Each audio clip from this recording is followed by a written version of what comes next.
Bonjour, ici Suzanne Nantel, mairesse de Berthierville, pour vous présenter, comme à chaque début de mois, votre émission Berthierville vous informe, qui vise à vous faire part des décisions qui ont été prises par les élus municipaux lors de la dernière assemblée publique qui s'est tenue le 3 juillet dernier.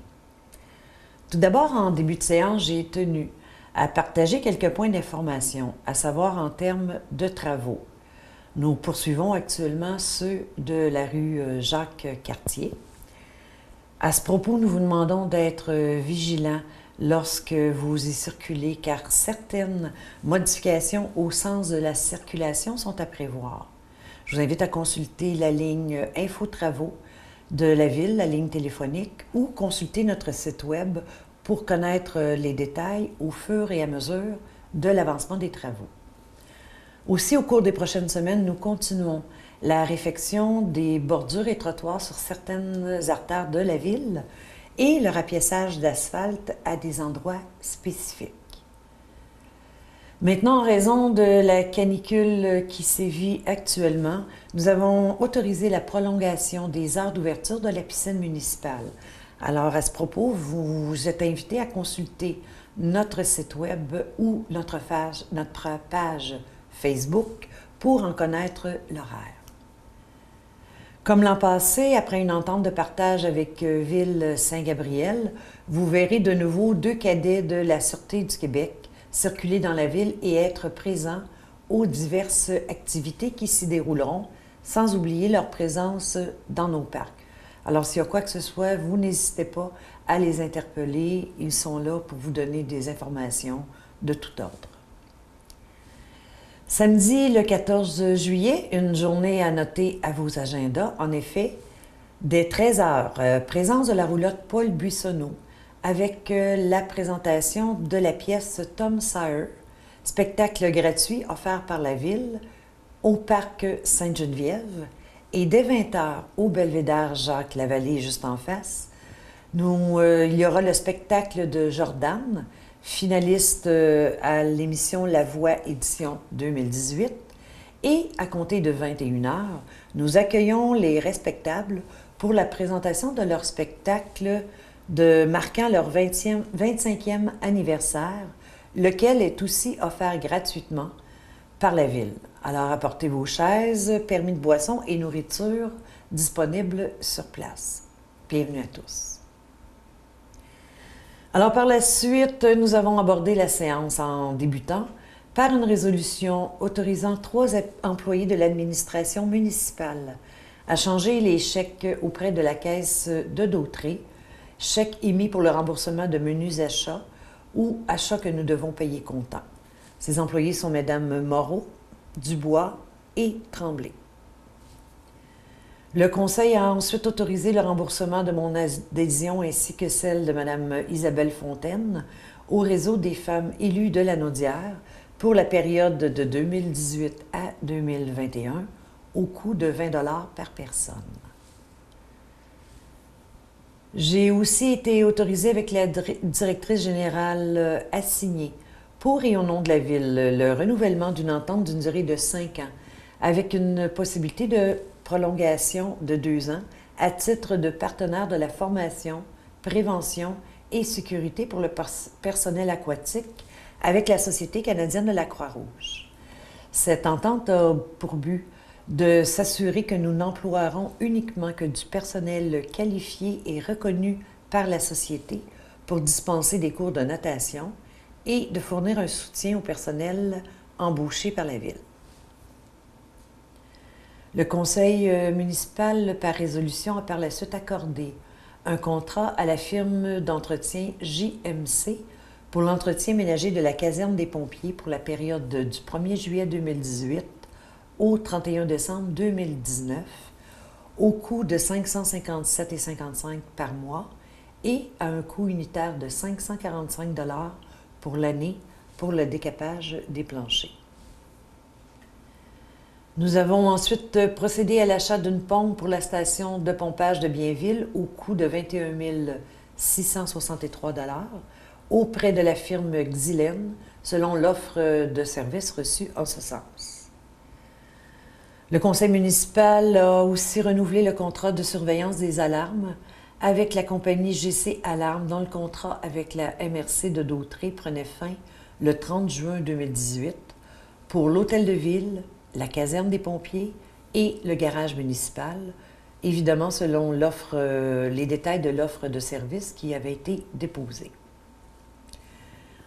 Un contrat a aussi été accordé à la compagnie Nouvel Horizon Portes et Fenêtres pour le remplacement de fenêtres à l'hôtel de ville dans le secteur du regroupement des organismes communautaires au coût de 8 973 $, tel que détaillé dans les 2 offres de services soumises au conseil municipal.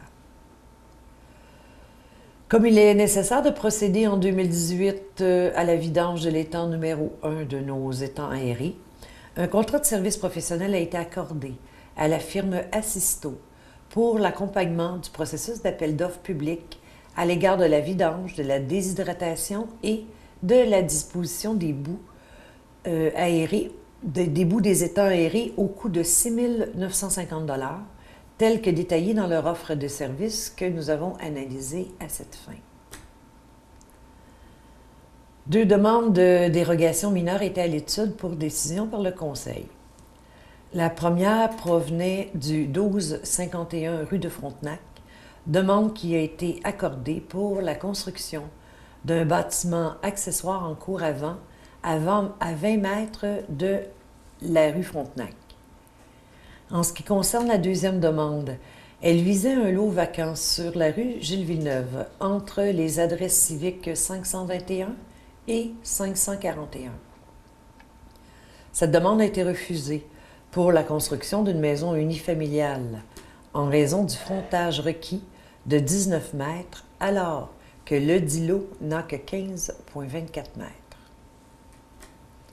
Nous avons procédé par la suite au rapport de service tel que la pesée des déchets domestiques et de la collecte sélective pour le mois de mai, du rapport de service de l'urbanisme du mois de juin, ainsi que de mon rapport d'activité en tant que mairesse pour la période du 1er au 29 juin dernier. Comme dernière partie de l'Assemblée publique, nous avons procédé aux avis de motion ainsi qu'à l'adoption de règlements, dont le règlement 917-15 relatif au stationnement et à la circulation, remplaçant le règlement 917-12 afin d'identifier une nouvelle zone de non-stationnement qui, en fait, est située sur la rue de Montcalm, côté nord, entre la rue de Champlain et les résidences du Montier. Suite à l'adoption du règlement 943 décrétant l'abolition, la fermeture et la cession d'une partie de la rue La Ferrière, la directrice générale et moi-même avons été autorisés à conclure et à signer tous les documents et poser les actes nécessaires, en y incluant la signature de l'acte de vente en faveur de la compagnie Olimel suite à la promesse d'achat du 9 avril 2018. Il a été ensuite question de l'adoption du second projet de règlement 748-195, modifiant le règlement de zonage sur la rue Grégoire pour la modification des usages et normes et la création d'une nouvelle zone. Un avis de motion a aussi été donné et nous avons procédé au premier projet de règlement 748-196 pour modifier les usages et normes d'une zone actuellement de culte pour une zone résidentielle et qui vise les terrains des moniales dominicaines. On parle vraiment des terrains, ça exclut l'édifice ou le monastère.